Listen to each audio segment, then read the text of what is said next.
Então, pessoal, novamente, boa noite. Vamos passar agora para algumas consequências do teorema do núcleo da imagem, tá? Só relembrar aqui, rapidamente, o teorema do núcleo da imagem. O teorema do núcleo da imagem dizia o seguinte: se você tinha aqui uma transformação linear T de um espaço vetorial E, um espaço vetorial F, dimensão finita, tá? O teorema do núcleo da imagem dizia que a dimensão do E é a soma da dimensão do núcleo da transformação T com a dimensão da imagem de T. Tá? Uma transformação linear.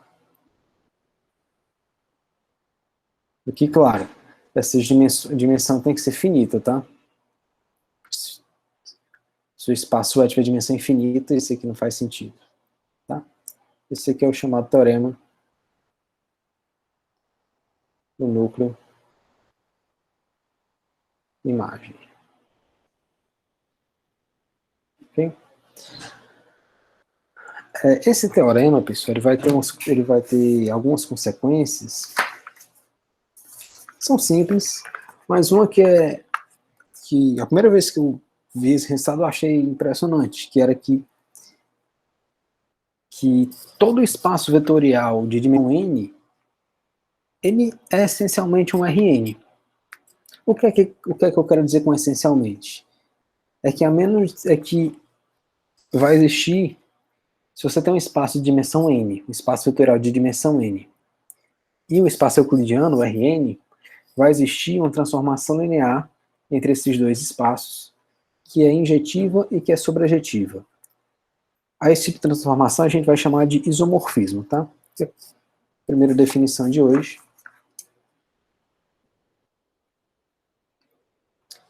Se você tem uma aplicação T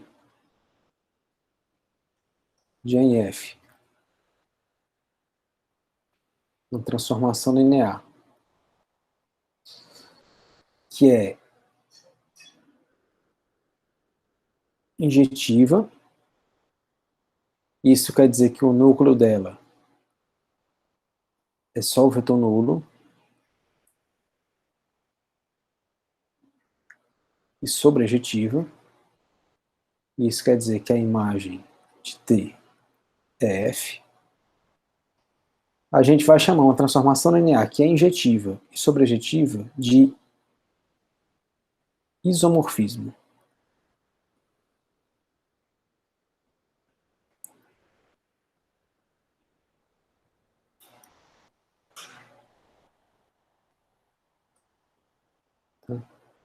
Isomorfismo. Tá? Ou seja, pessoal, isso aqui, no contexto de álgebra linear, é o que significa a melhor relação possível entre dois espaços vetoriais. Eles serem isomorfos. Num certo sentido, quer dizer que eles são iguais, tá? Iguais, claro, entre aspas. Que o isomorfismo, para quem gosta, se vocês curtem etimologia de palavras, iso quer dizer igual. Morfismo é de forma, então, a grosso modo quer dizer que os espaços têm a mesma forma. Tá? O isomorfismo ele desempenha um papel análogo ao que uma bijeção desempenha na teoria de funções. Se você tem dois conjuntos, na teoria dos conjuntos, perdão, a melhor função possível entre dois conjuntos é a bijeção, uma transformação que é injetiva e sobrejetiva. Só que aqui no caso, como a gente tem uma transformação linear injetiva e sobrejetiva, a gente dá o nome de isomorfismo. Tá? Em matemática aparece muito esse tipo de coisas. Por exemplo, no contexto de topologia, a melhor relação possível é o que a gente chama de homeomorfismo, que é uma função contínua que tem inversa contínua. No contexto de análise, é um difeomorfismo, que é uma função que é uma bijeção que é diferenciável, cuja inversa é diferenciável. Você tem esse tipo de coisas. Então, depende da área que você está trabalhando. No caso de álgebra linear, a melhor possível é a questão do isomorfismo, tá? Bom, um corolário, pessoal, do teorema do núcleo da imagem é o seguinte. A gente tem o seguinte corolário. Se você pega EIF, espaços vetoriais, de dimensão finita, tá? Então,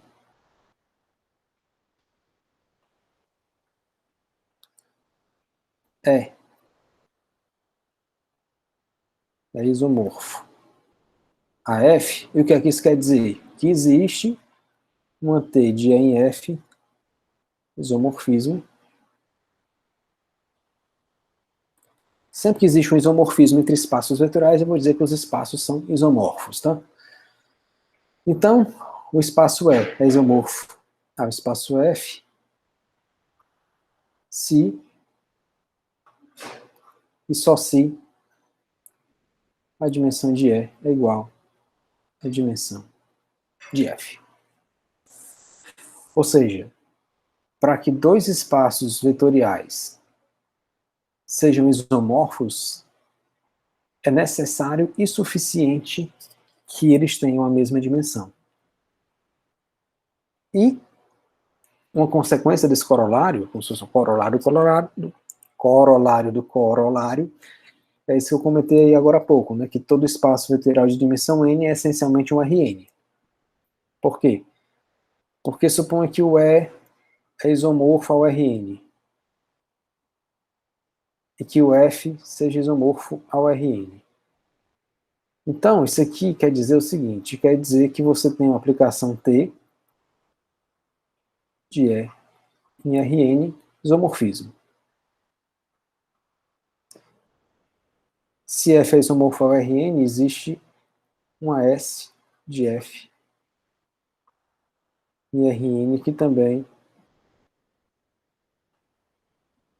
é isomorfismo. Ora, pessoal, só que se T é injetiva e sobrejetiva, ela tem uma inversa. Tá? Todo isomorfismo ele tem uma inversa que também é linear. Então você pode construir uma aplicação de E em F, uma φ, da seguinte forma. A φ, ela ser S composto com T. Composição de... o Elon chama isso aqui de produto, tá? Composição de transformações lineares é linear, composição de isomorfismos é isomorfismo. Tá? Então, isso aqui é um isomorfismo. Tá? Então é por isso que todo espaço vetorial de dimensão finita, deixa eu só destacar aqui, ele é essencialmente um Rn. Tá? Agora vamos para a demonstração do resultado. Então suponha que você tem aqui T em fase aída, tá? Vamos supor que é isomorfo a F. Tá? Sempre que eu escrever esse tio em cima do outro, eu estou querendo dizer que os espaços são isomorfos, tá? Então, se T é isomorfo a F, desculpe, se E é isomorfo a F, significa dizer que existe um isomorfismo entre eles. Ok? O que é que diz o teorema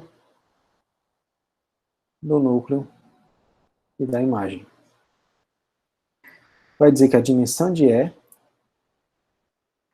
é igual à dimensão do núcleo de T mais a dimensão da imagem de T. Ora, pessoal, só que se T é isomorfismo, isso quer dizer que o núcleo dela é só o vetor nulo, portanto, essa dimensão aqui é zero. Se ela é isomorfismo, quer dizer que ela é sobrejetiva. Ou seja, a dimensão da imagem vai ser igual à dimensão de F. Ora, a imagem de T é subespaço de F. E é um subespaço que tem a mesma dimensão. Esse aqui é zero, então esse camarada é igual a esse. Tá? Portanto, segue... Aliás, a gente já sabe que a imagem é igual a F porque ela é sobrejetiva, perdão. Fiz o contrário. De novo. Então, do núcleo imagem diz que a dimensão de E é a dimensão do núcleo de T mais a dimensão da imagem de T. Como o T é injetivo, o núcleo é zero. Então, a dimensão de E é igual à dimensão da imagem de T. Só que como o T é sobrejetiva, a dimensão da imagem, já que a imagem é igual a F, a imagem de T, a dimensão da imagem de T é igual à dimensão da imagem de F. Portanto, a dimensão de E é igual à dimensão de F. Agora sim. Ok? Na volta, pessoal. Na volta agora a gente vai supor que a dimensão de E é igual à dimensão de F. Vamos mostrar que existe T de E em F isomorfismo. E como é que a gente faz isso? Você vai fazer o seguinte. Você chama beta V1 Vn. Isso aqui. Vou chamar aqui beta E, para dizer que isso aqui é base. De E.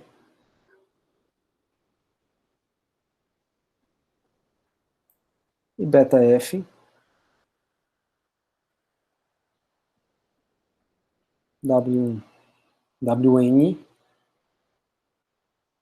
base de F. Observe que, como eu estou supondo que as dimensões são iguais, o número de elementos das bases tem que ser iguais. Tá? E você define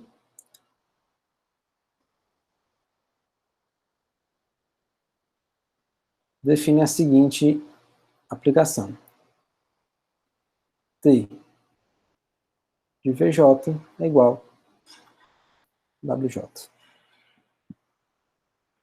Ou seja, você pega cada vetor VI e leva no WI. Lembra que como isso aqui é uma base, esse conjunto aqui é ordenado, tá? Okay? Você tem uma ordem específica aqui e uma ordem específica aqui. Então você pega o primeiro vetor da base e leva. Você pega o primeiro vetor dessa base e leva no primeiro vetor dessa. Segundo vetor no segundo vetor. O enésimo no enésimo. Então essa aplicação, a gente já fez esse tipo de construção aqui. Essa T aqui é linear. Tá? Bom, porque aqui o núcleo dela é zero? Pelo seguinte. Deixa eu me perder aqui. Suponha que você pega um U pertencente a E. Então o U se escreve como sendo soma, como combinação linear dos VJs. Ok? E suponha que o T de U seja zero. Como T é linear, isso aqui é T somatório de CJ e VJ, pela linearidade da T, isso aqui é somatório em J de CJ T de VJ. Isso aqui é somatório em J de CJ, T de VJ é WJ. Ou seja, pessoal, você tem aqui, isso aqui é C1, W1, C2, W2, etc. Até CN, WN. Ou seja, eu tenho uma combinação linear desses WJs, dando zero. Só que como isso aqui é base, lembra que esse W1 e W2 são da mesma base. Isso quer dizer que esses caras são LIs. Então a única combinação linear possível desses caras dando zero é a combinação linear trivial, onde todos os coeficientes, o C1, o C2, o Cn, são todos iguais a zero. Ora, se todos esses caras são iguais a zero, isso quer dizer que o U é o vetor nulo. Né? Se todo mundo aqui é zero, você está somando zero com zero com zero com zero, zero vezes qualquer vetor é o vetor nulo, então U é o vetor nulo. Então a gente provou o quê? Que se T de U é zero, U tem que ser zero. Ou seja, isso significa que o núcleo de T é só o vetor nulo. Né? O que a gente fez aqui? A gente supôs que o T de U é zero, concluiu que o U tem que ser zero. Ou seja, se o U está no núcleo, ele necessariamente tem que ser zero.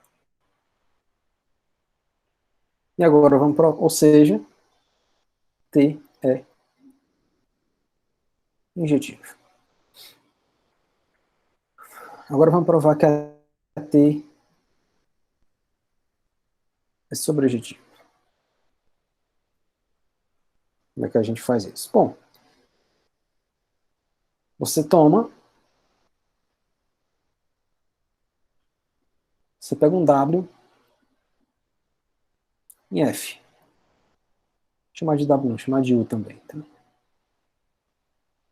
Vou chamar de V. Mas U mesmo.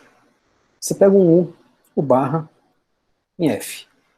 Então, pessoal, como W1, W2, Wn é base de F, então o barra se escreve como sendo somatório de AJ, WJ. Esse J aqui, né, de 1 até N. Só que isso aqui é somatório, AJ. Cada WJ é T de VJ. Isso aqui, pela linearidade de T, é T do somatório de AJ, VJ. Isso aqui é T de um certo U. Então, dado um elemento barra de F,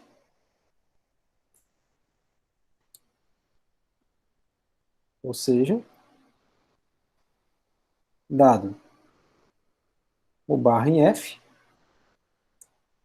existe um U em E, tal que T de U é igual ao barra. Ou seja, eu mostrei que para qualquer elemento de F, eu encontro um elemento de E que é elevado nesse U barra pela T. Isso significa exatamente, isto é, T é sobrejetiva e, portanto, se ela é sobrejetiva e é injetiva, ela vai ser um isomorfismo. Tá? E, como já falei, a consequência disso é que todo espaço vetorial de dimensão finita, de dimensão n, é um Rn. Então, tudo que a gente for fazer aqui que for em dimensão finita, você pode pensar que está sendo feito no Rn, tá?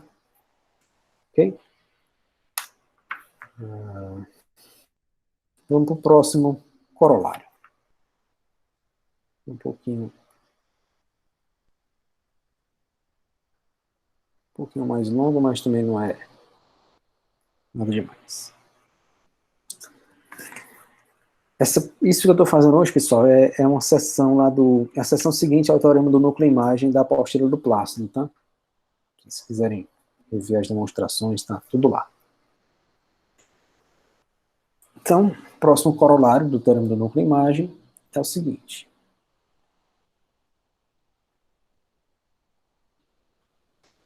Seja A de E em F, em transformação linear.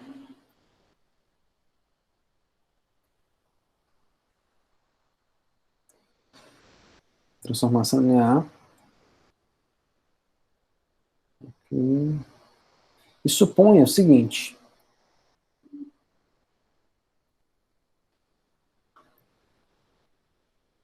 A gente vai supor que a dimensão do E é igual à dimensão de F. Finitas, tá? Esse infinito aqui ficou... A gente vai supor que essas dimensões são finitas, tá? Isso aqui não vale em dimensão infinita. Então, pessoal, são equivalentes.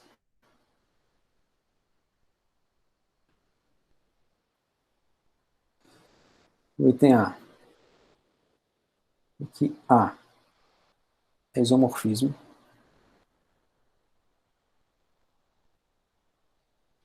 B. O núcleo de A só o zero. Ou seja, A é injetiva.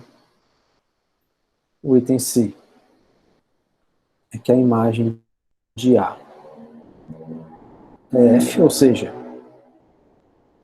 A é sobrejetiva.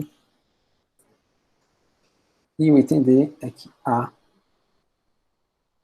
leva base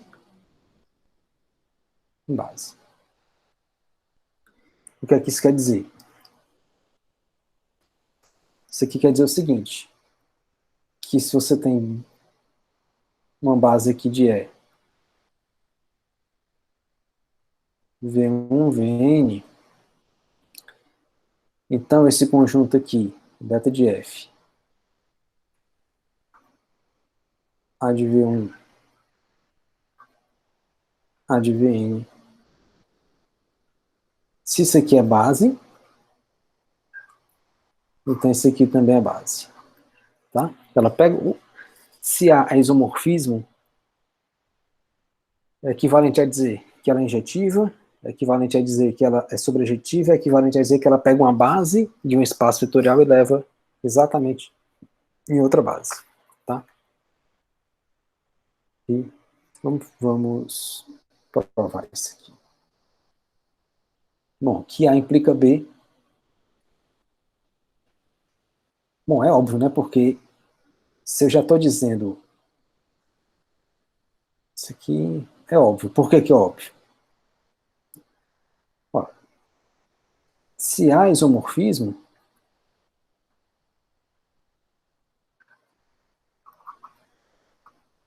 então A é injetiva.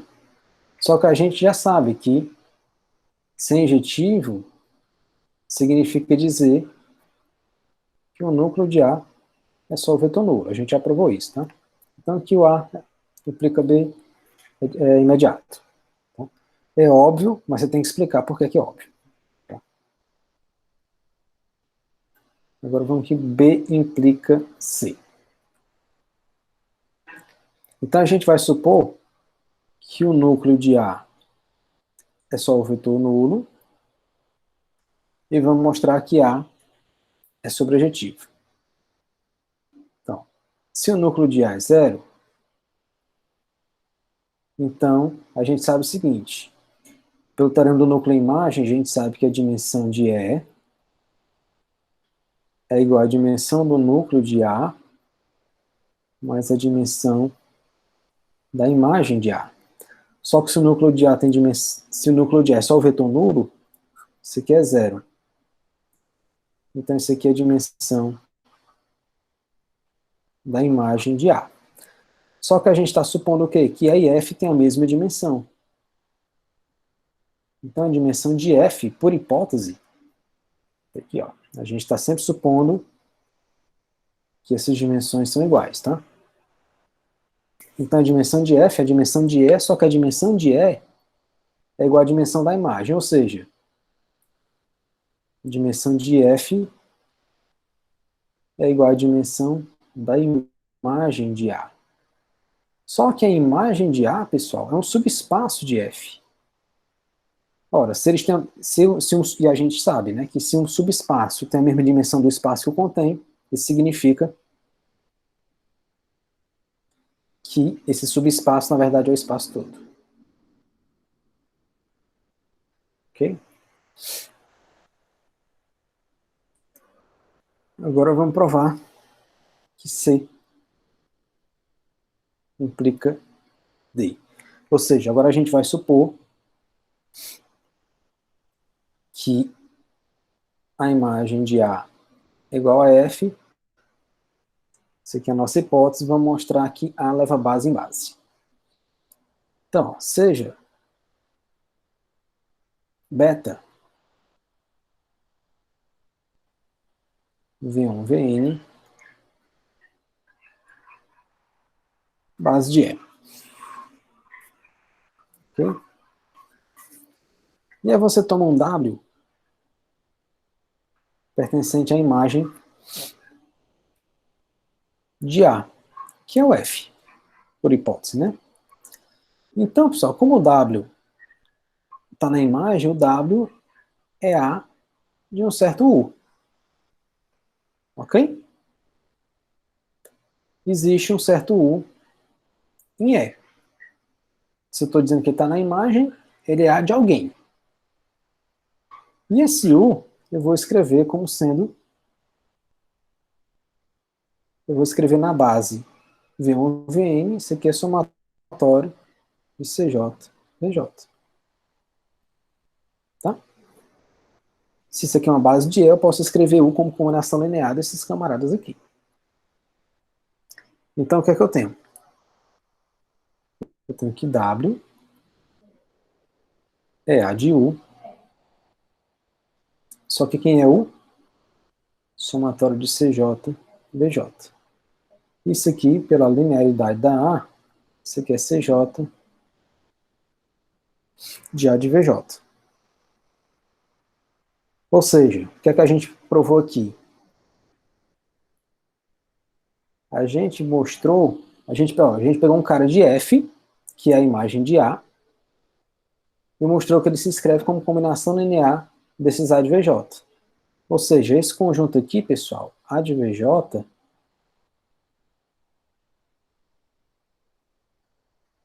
ele gera F, que é igual à imagem de A. Agora vamos mostrar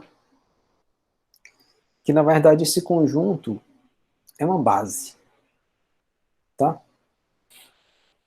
Então, observe o seguinte, você tem, eu vou chamar aqui a dimensão de F, sendo N, tá? Ok? Só que com a nossa hipótese que F é igual à imagem de A. Então, a dimensão de F é igual à dimensão da imagem de A. Então, ó, observe o seguinte, isso aqui é um conjunto de geradores com N elementos, e N é exatamente a quantidade de elementos que a base tem. Então, segue do teorema da comparação. Lembra que o teorema da comparação diz o seguinte, que se você tem um conjunto de geradores e um conjunto LI, você pode completar o conjunto LI para uma base, tá? Só que aqui você tem um conjunto de geradores que tem a mesma dimensão do espaço. Então, consequência disso é que isso implica que, na verdade, esse conjunto aqui tem que ser base.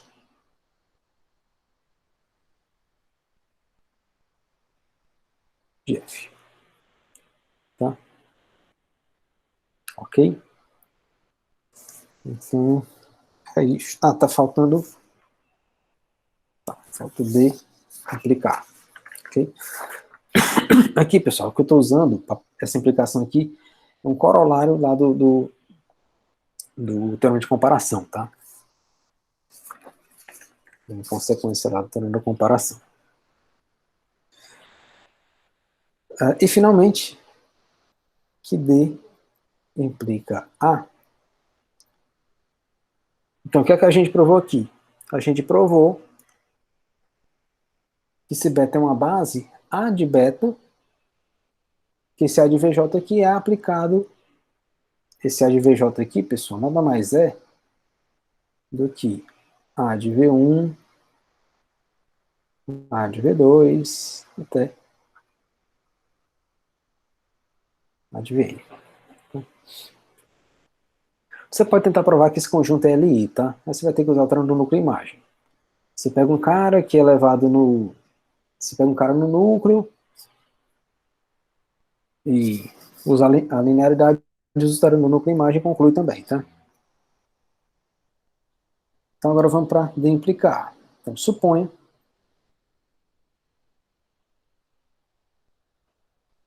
que A leva base em base. Então, se o núcleo de A não fosse o vetor nulo, você teria o seguinte. Deixa eu... Não é assim, aqui eu suponho. Então vamos mostrar que essa... a gente está supondo que A leva base em base.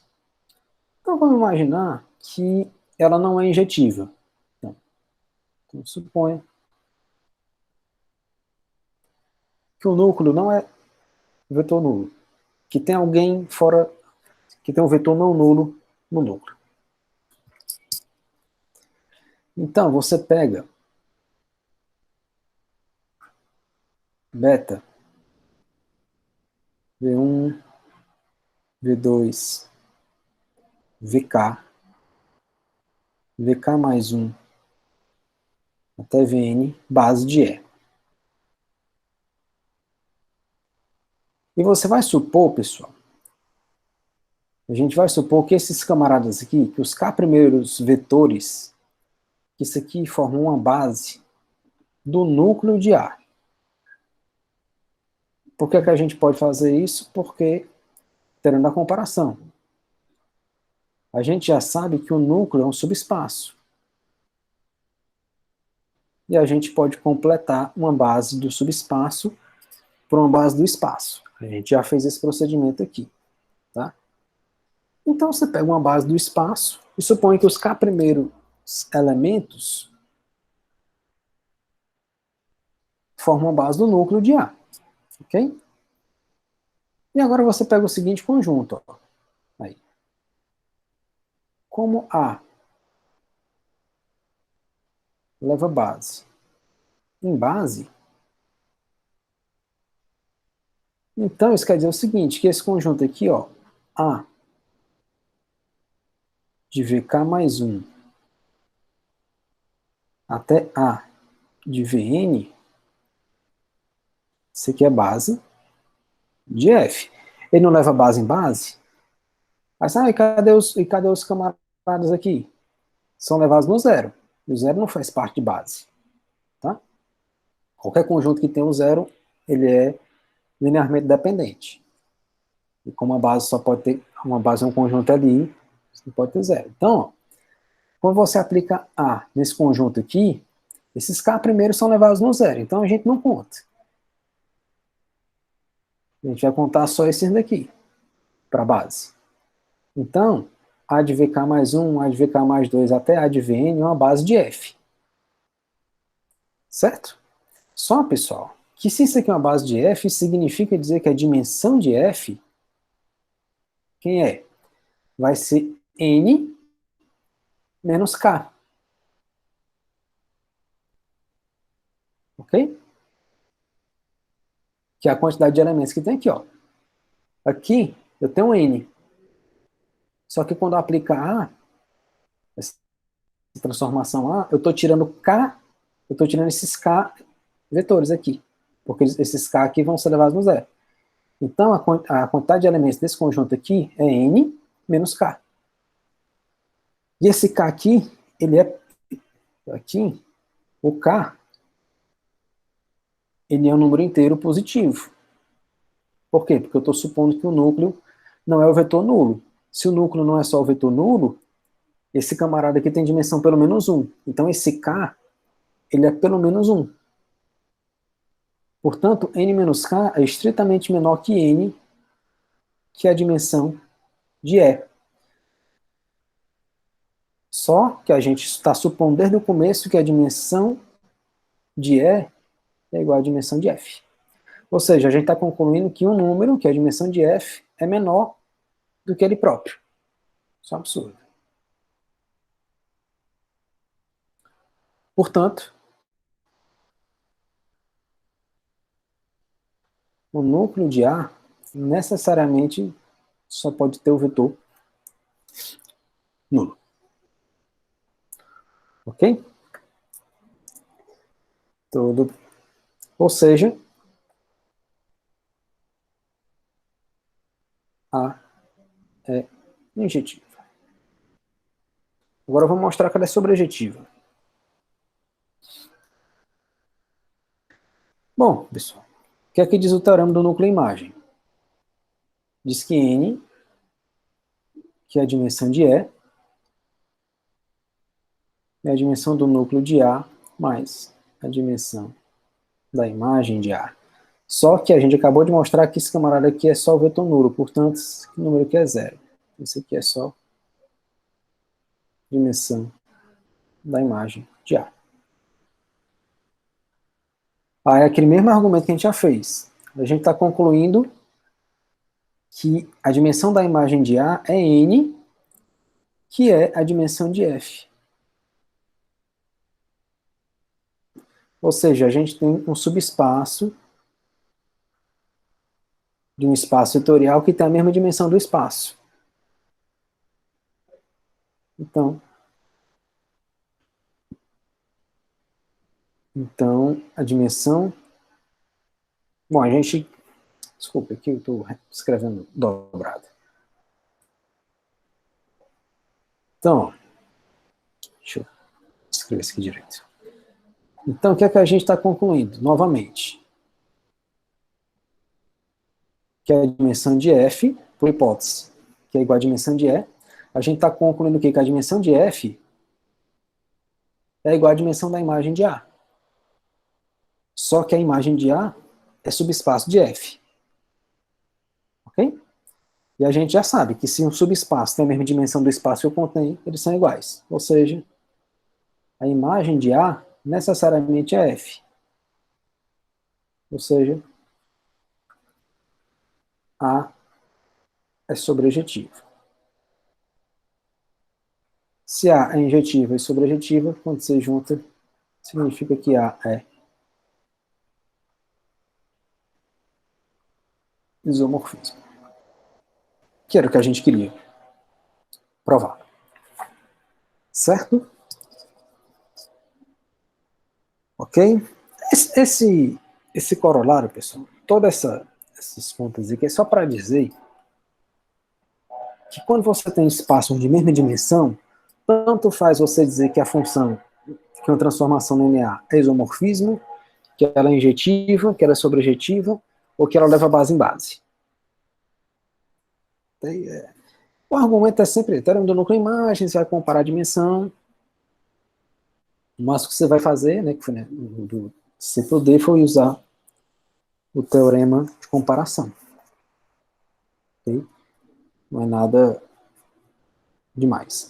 E uma coisa interessante a respeito dessa questão de núcleo-imagem é o seguinte, é que quando você tem uma transformação linear, aliás, dados dois espaços, é o seguinte exercício.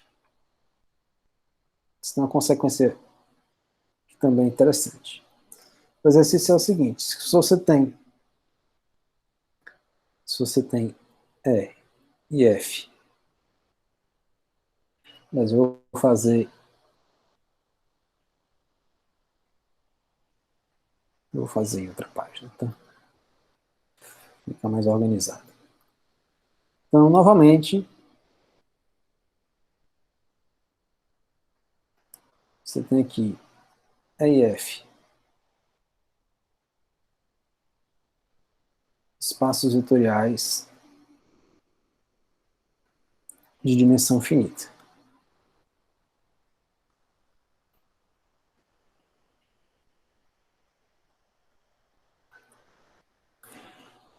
Ok? Então, se a dimensão de E é menor que a dimensão de F, mostre que existem transformações lineares. Uma T de E em F injetiva,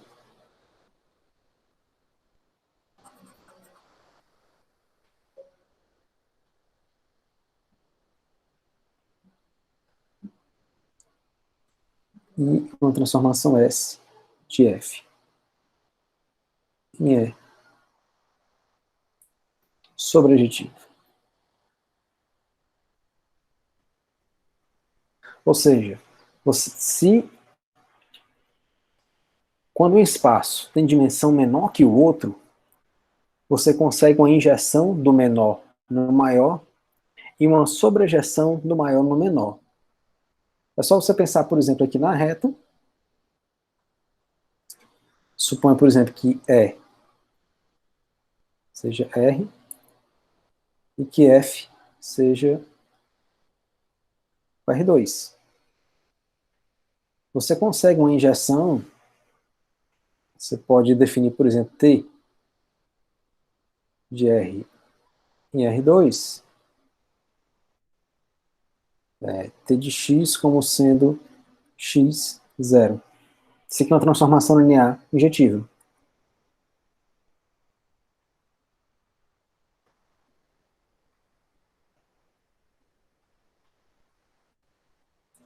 Tá?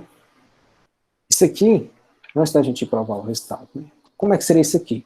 Você tem aqui a reta, aí você tem aqui o R2. Eu vou colocar isso aqui não vou botar zero, não. É a mesma coisa, tá? É só para no desenho ele aparecer. Então você tem aqui R, aí você tem aqui a T, e aqui no R2. O que essa T aqui está fazendo é isso aqui, ó. Ela pega a reta e leva isso aqui. Tá? Aqui, claro, não isso aqui, desculpa, tem que ser o zero mesmo, tá? Por que, que tem, por que, que tem que ser o zero? Porque tem que ser linear, né? Aqui é zero mesmo, tá? Desculpa.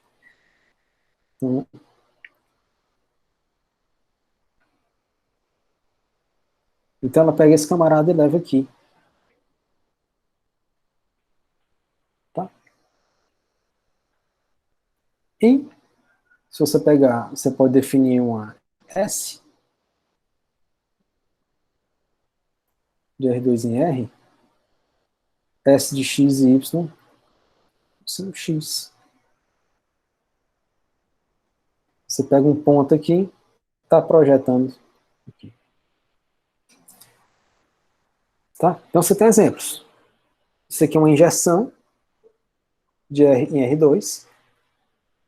Ou seja, é como se você estivesse colocando um espaço dentro do outro, de forma que não se curva. Enfim, a ideia grosseira seria essa. E, e aqui a sobrejetividade aqui, e essa segunda aqui, é que você consegue uma transformação linear que pega todo mundo no espaço e projeta em todo mundo aqui embaixo. Grosseiramente seria isso. Mas agora vamos para a prova disso aqui. Por que isso é verdade? Claro, pessoal, eu dei esses dois exemplos aqui, mas existem uma porção de outros exemplos. Né? A gente vai fazer aqui. Como é que a gente faz? Então, como é que é a solução do exercício? A solução é o seguinte. Então, seja beta E V1 VM e beta F W1, Wn, ok? Então, sejam bases de E e F, respectivamente. Pois bem, deixa eu ver aqui minhas anotações para não me perder. Bom, e a gente está supondo aqui que M é menor que N, tá? Isso aqui, deixa eu ver. Isso aqui é V, N, ok? Então, você vai fazer o seguinte, você define uma T de E em F pelo seguinte, T de VJ é igual a WJ. Lembra, né, que toda transformação linear, a transformação linear fica bem definida, para ela estar bem definida, basta você definir os elementos da base de um espaço vetorial. Então, sempre isso, que T de VJ é WJ. Pronto. Isso aqui é uma aplicação linear injetiva. Por que ela é injetiva, pessoal? Ela vai ser injetiva porque é o seguinte, ela vai levar essa T, ela leva o beta E não numa base, mas leva num conjunto LI. Por quê? Porque o que a T está fazendo? Ela está pegando o V1, está levando no W1, vai pegar o V2, levando no W2. Até o VM. Só que como o M é menor que o N, você vai ter um WM aqui, ó. Vai ter um WM, entre o WM e o WN vai ter mais alguém. Ok? Então não está levando base em base, ela não é isomorfismo. Então, quem é que é T aplicado em beta E? Vai ser esse conjunto aqui, ó. W1 até WM, que está contido em beta F. Ora, pessoal, só que isso aqui é uma base. Se isso aqui é um subconjunto de uma base, necessariamente ele tem que ser LI. Por quê? Porque se ele fosse linearmente dependente, se não fosse LI, se ele fosse LD, isso aqui não seria base. Isso é consequência lá do teorema de comparação. Todo subconjunto, como esse camarada aqui é base, em particular, ele é LI. Todo subconjunto de conjunto LI é LI. Ok? Isso também é consequência lá do teorema de comparação, a gente já tinha comentado. Então, esse conjunto aqui, ele é LI. Em particular, pessoal, só que a gente quer mostrar o quê? A gente quer mostrar... Bom, a gente já sabe que T é linear, né? Quando a gente define dessa forma, a gente já sabe que é T é linear. Então, suponha que T de U seja zero. Ora, o U, como ele é um elemento de E, então ele é combinação linear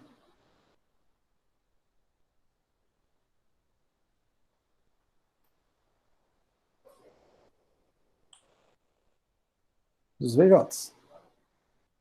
Isso aqui é somatório CJ, T de VJ,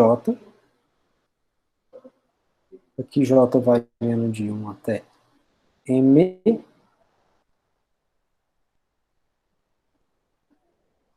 então esse aqui, somatório de CJ, WJ.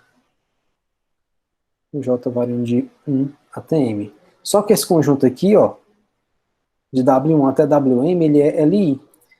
Se eu tenho uma combinação linear de vetores Li dando zero, então porque todos os coeficientes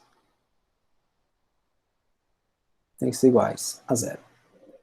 Se todos os coeficientes são iguais a zero, significa dizer que U é o vetor nulo. Ok? Pois bem. Agora vamos... Para S, pessoal, basta você definir mesma coisa, S de F em E. Você define S de WJ da seguinte forma. Ele vai ser VJ, se o J estiver entre 1 e M, e vai ser 0, vai ser o vetor nulo. Se o J estiver entre M mais 1 e N. Essa aplicação aqui é sobrejetiva, tá?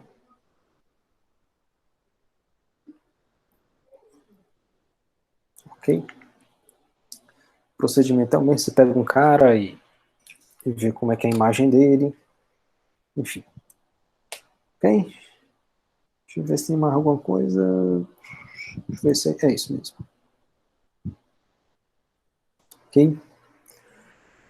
Bom, só era isso por hoje. Ah, sim, só para falar rapidamente aqui do que aqui significa a matriz de uma transformação linear, você tem o seguinte. Então, esse aqui encerra a parte de imagem. Só para falar rapidamente do que nos aguarda nas próximas aulas. Se você tem aqui uma transformação linear T de E em F, aí você tem que ter um VM, base de E, e W1, WN, base de F. Aqui as dimensões podem ser diferentes, não tem problema nenhum. Aqui, pessoal, então, quando você pega o T e aplica num certo VJ, isso aqui vai se escrever como combinação linear. Bom, esse camarada aqui pertence a F, portanto, T de VJ, ele vai se escrever como combinação linear desses W e isso aqui.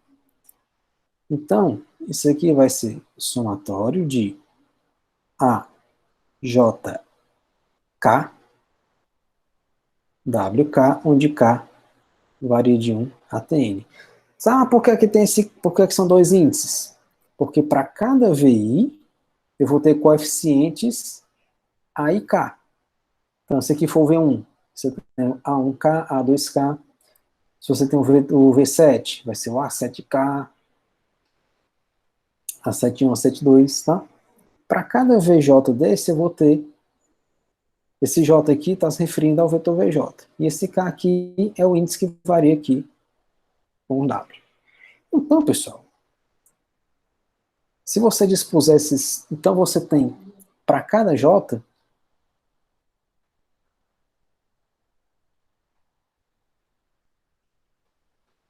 existem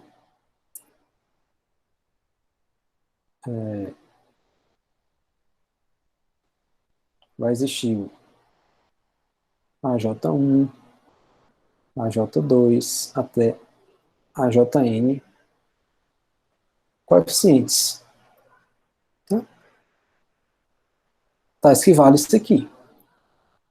Vou reescrever isso aqui. Tá escrito de VJ, somatório de AJK, WK. Desse K varia de 1 até N, que é a dimensão de F. Então, o que é que a gente vai fazer? Então, se para cada J eu tenho N números, e esse J aqui varia de 1 até M, então eu tenho M vezes N números associados a essa transformação. Então, o que você vai fazer? Você vai pegar e dispor isso aqui numa matriz. Então, você vai ter aqui uma matriz, a gente vai denotar assim, entre colchetes, a matriz de transformação linear. Então você tem aqui o A11. E aqui a gente vai fazer o seguinte, ó. Esses AJs, caso aqui, referentes ao VJ, a gente vai colocar na coluna. Então esse aqui é A2, A1N. A21, A22, A2N, AM1, AMN. Ok? Então, esse aqui vai ser uma matriz que vai ter. Ela vai. Aqui é AJN, tá, pessoal? Então, esse aqui é uma matriz N por M, tá? Então, uma matriz N por M. Ela tem N linhas e M colunas. E por que é importante saber isso aqui? Porque, pessoal, essa matriz aqui ela vai conter basicamente toda a informação que a gente precisa sobre a transformação linear. E tem um resultado que diz o seguinte: para cada transformação linear,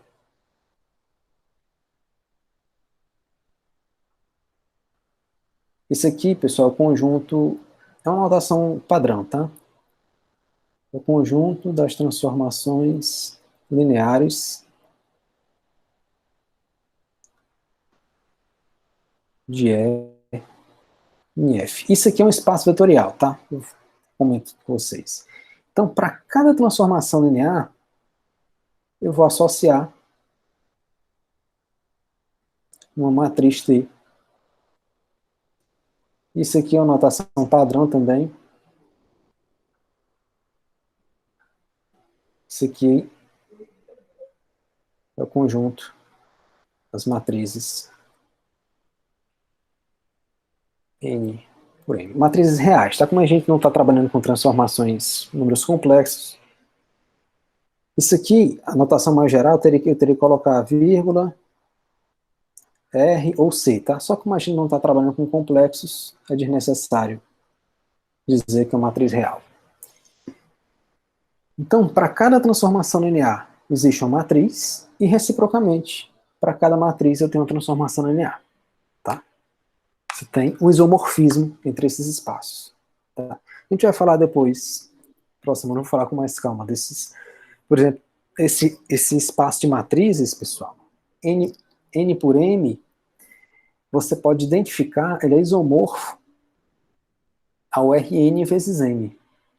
Então, o espaço de matriz, por exemplo, o espaço das matrizes 2 por 2, ele é isomorfo ao R4. Tá? Você tem essa. Que a princípio você pode pensar que um espaço de matriz é uma coisa bem complicada, né? Uma coisa bem esquisita, e não é. Ele é um espaço euclidiano. Ele é isomorfo a um espaço euclidiano. Então, ele tem uma estrutura familiar. Okay? Mas a gente vai ver isso com mais detalhes próxima semana, tá? Então é isso, pessoal, por hoje. Deixa eu interromper aqui. Interromper.